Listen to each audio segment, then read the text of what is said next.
रहीम अस्सलाम वालेकुम students, welcome back to my channel educational tips. कैसे हैं आप सब? उम्मीद करती हूँ आप सब बिल्कुल ठीक होंगे। तो बच्चों, आज मैं आपके साथ शेयर करने जा रही हूँ, ये हमारे पास है जी यूनिट नंबर 5 और यूनिट नंबर 5 में हमारे पास रेट, रेशो एंड प्रपोर्शन।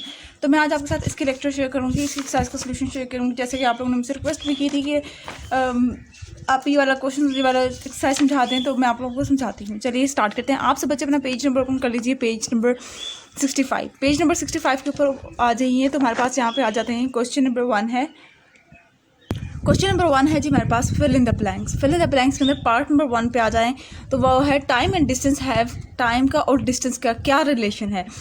तो टाइम और डिस्टेंस का डायरेक्ट वेरिएशन यानी कि डायरेक्ट रिलेशन है। ठीक है जी। If 8 bag cost ₹400, 16 bag will cost. अब देखिए, याद रखिएगा आपने किस तरह से, अब इसको अगर मैंने फाइंड करना होगा ना, तो देखिए उन्होंने कहा 8 बैग्स की ₹400 के 8 बैग्स आए, तो 16 बैग्स कितने रुपीज़ के आएंगे? तो आपने 16 8 और 16 इस तरह ऊपर नीचे लिख देना है। ऊपर नीचे लिखेंगे और बैग 16 लिखेंगे और ₹4 जब इधर एक तरफ को बैग्स की कर देंगे, एक तरफ बैग की हेडिंग देकर बैग की दोनों लिखेंगे और उसके बाद फिर दूसरी तरफ रुपीज़ लिखेंगे। तो एक तरफ 400 लिखेंगे और दूसरी तरफ अज्यूम करेंगे एक्स की वैल्यू को। ठीक है। तो फिर उसके बाद फिर हमारे पास जब आप फाइंड करेंगे तो मैं आप लोगों को मेथड अभी आपको डिटेल में समझा दूंगी। तो जब फाइंड करेंगे तो उसके बाद फिर हमारे पास एक्स की वैल्यू जब फाइंड करेंगे तो हमारे पास ₹800 आ जाएंगे। That is the price of 16 bags. ठीक है जी। उसके बाद फिर आ जाते हैं when the number of worker increases the time need to complete work is decreased.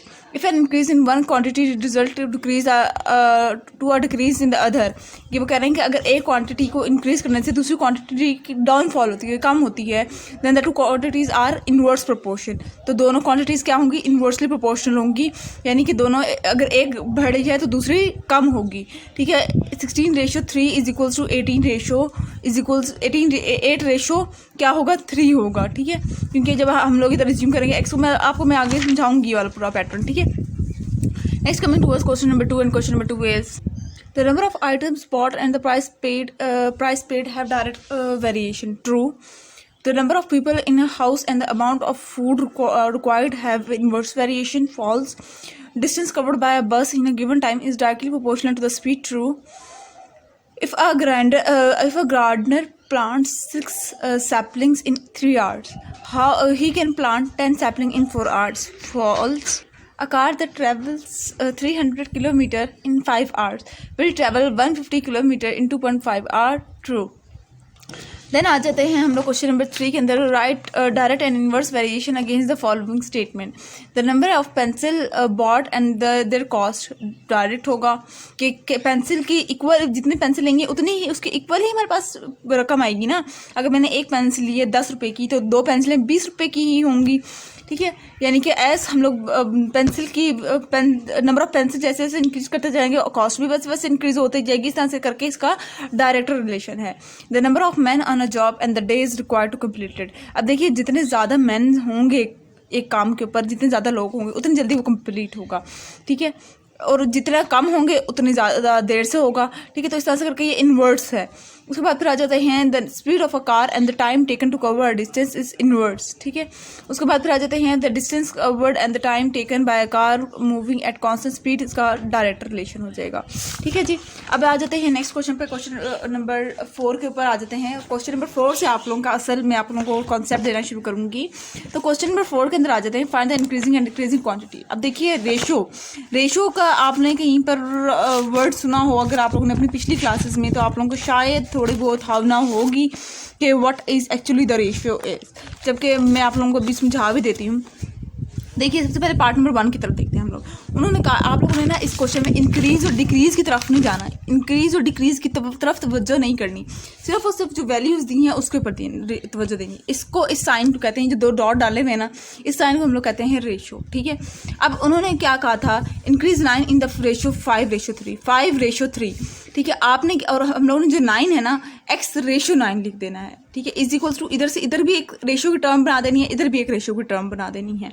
ठीक है। उसके बाद फिर हम लोगों ने देखिए इसको, जो ये वाली जो, अगर हम लोग इसको फ्रैक्शन फॉर्म में लिखें ना, तो ये X/9 आता है। इसी तरह से 5/3।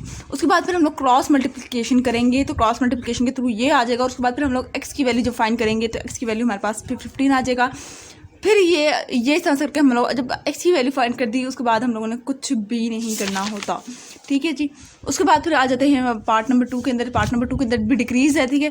आप मैंने क्या कहा, इंक्रीज़ और डिक्रीज़ की तरफ आप लोगों ने तवज्जो नहीं देनी, सिर्फ और सिर्फ आप लोगों ने देनी है कि फ्रैक्शन फॉर्म में कैसे कन्वर्ट करना है, ठीक है। और फ्रैक्शन फॉर्म में कन्वर्ट करने के बाद ये आ जाएगा हमारे पास आंसर। ये देख लीजिए, ये अगले वाला है और उसके बाद ये अगले वाला, ठीक हो गया जी। उसके बाद फिर आ जाते हैं क्वेश्चन नंबर 5 के अंदर। The total cost of 10 lottery ticket is ₹200, find the cost of 25। अब वो कह रहे हैं कि हमारे पास जो 10 लॉटरी टिकट्स की कॉस्ट क्या है, ₹200 है। तो आपने बताना है 25 टिकट्स की क्या कॉस्ट होगी। आप लोगों ने एक तरफ से लॉटरी वाली लिखनी है और दूसरी तरफ कॉस्ट लिखनी है, ठीक है। तो इस तरह से let the price of 25 tickets भी एक्सपोज कर लिया हम लोगों ने। 10 टिकट्स इतनी, एक तरफ को टिकट्स लिख लेंगे, एक तरफ को एक्स। उसके बाद फिर लोगों को रेशियो में फ्रैक्शन में कन्वर्ट करने के बाद हमारे पास एक्स की वैल्यू आ जाएगी 500, ठीक है जी। उसके बाद फिर हम लोग आ जाते हैं क्वेश्चन नंबर 6 के ऊपर। क्वेश्चन नंबर 6 के अंदर the cost of 5 metre of cloth is ₹1500। How many metre of the same cloth can be purchase for ₹15,000। अब वो कह रहे हैं कि एक 5 मीटर क्लॉथ, 5 मीटर कपड़े की कीमत 1500 है। आप लोगों ने बताना है कि 15,000 के रुपए में कितने मीटर क्लॉथ है, कपड़ा आएगा, ठीक है जी। तो आप लोगों ने इससे सिंपल एक तरफ रुपीज़ कर देना है, एक तरफ क्लॉथ मीटर की वैल्यू कर देनी है। उसके बाद फिर आप लोगों ने क्रॉस मल्टीप्लिकेशन जब करेंगे फिर एक्स की वैल्यू फाइंड करके 50, ठीक है जी। 50 मीटर हमारे पास कपड़ा आ जाएगा। उसके बाद फिर आ जाते हैं क्वेश्चन नंबर 7 के अंदर। क्वेश्चन नंबर 7 के अंदर it is given that increase in length of a elastic spring varies directly with the mass hung from it. अगर आप लोगों को हवा की वजह से वीडियो में शोर आ रहा हो तो माजरत, एक्चुअली ना गर्मी की वजह से ना अंदर बैठा नहीं जाता और अभी हवा चल रही थी तो मैं इससे वीडियो बनाने लगी, तो आप लोगों के लिए लेक्चर अपलोड करना था, तो इस वजह से। खैर चलिए मैं आप लोगों को क्वेश्चन नंबर 7 समझा रही थी। It is given that the increase in length of the elastic spring varies directly with the mass hung it. If 50 kg produce an increase of 2.5 centimeter, how many kg would it produce an increase of 7.5 centimeter? ठीक है जी। तो इसका आप लोगों ने इस तरह से करना है। आप लोगों ने सिंपल एक तरफ को kg की वैल्यू कर देनी है, एक तरफ को मीटर की वैल्यू कर देनी है। उसके बाद फिर क्रॉस मल्टीप्लिकेशन करके उसके बाद कहानी खत्म करनी है, ठीक है जी। Then is coming towards question number 8. An agent is paid a commission of ₹200 for selling goods and worth ₹2,000.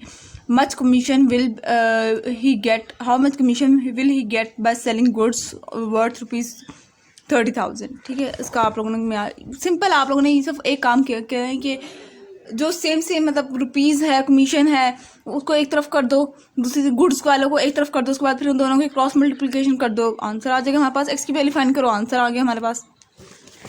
Next is 150 kilogram of sugar cost ₹3,000। How many kilogram of sugar can be purchase for rupees इतने। तो इसका answer ये देख लीजिए, ये होगा। एक pattern ये है कि इस तरह से सॉल्व कर लें, दूसरा वही रेशो वाला है। आप लोग चाहें तो रेशो वाला, अगर आप लोगों को ज़्यादा अच्छा समझ आ गया वो वाला, तो आप ये वाला मेथड यूज़ कर सकते हैं, ठीक है जी। ये वाला मेथड मैं आपको कहती हूँ, ये वाला करने में थोड़ा सा मुश्किल भी है, ये वाला आसान है थोड़ा। अब आ जाते हैं question number 10। If 7 sheet of paper weigh 28 grams, calculate how many sheet. आपने शीट्स का कैलकुलेट करनी है, ये क्वेश्चन नंबर 10 का, ठीक है। क्वेश्चन नंबर 11 का सोल्यूशन ये है, ठीक है। ये एक पैटर्न ये है, अच्छा एक पैटर्न ये है और दूसरा पैटर्न मैं आपके सामने शो करती हूँ, ये है। रेशो वाला आप लोग प्रेफर करें कि अगर वो वाला ये वाला ज़्यादा हो अच्छा है, ठीक है ना। उसके बाद फिर आ जाते हैं क्वेश्चन नंबर 12 के ऊपर। क्वेश्चन नंबर 12 का सोल्यूशन ये है, ये देख लीजिए। क्वेश्चन नंबर आपके पास 12 का सोल्यूशन मैंने आपके साथ शेयर कर दिया, और ये क्वेश्चन नंबर 13 का सोल्यूशन है, देख लीजिए, ठीक है। क्वेश्चन नंबर 14 का ये सोल्यूशन है।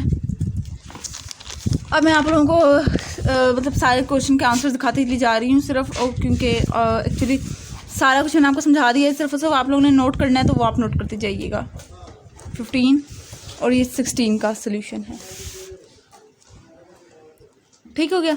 ये था आज का लेक्चर। आई होप आपको समझ आ गया होगा। अगर आज का लेक्चर आप सबको समझ आ गया है तो मेरे चैनल को सब्सक्राइब कर दीजिएगा, वीडियोस को लाइक कर दीजिएगा और साथ साथ बेल आइकन को प्रेस करना मत भूलिएगा। इससे मेरे आने वाली हर लेटेस्ट अपडेट्स सबसे पहले आप तक पहुंचेगी। मिलती हूँ किसी और वीडियो में। दुआओं में याद रखिएगा, अपना ख्याल रखिएगा। अल्लाह हाफिज़।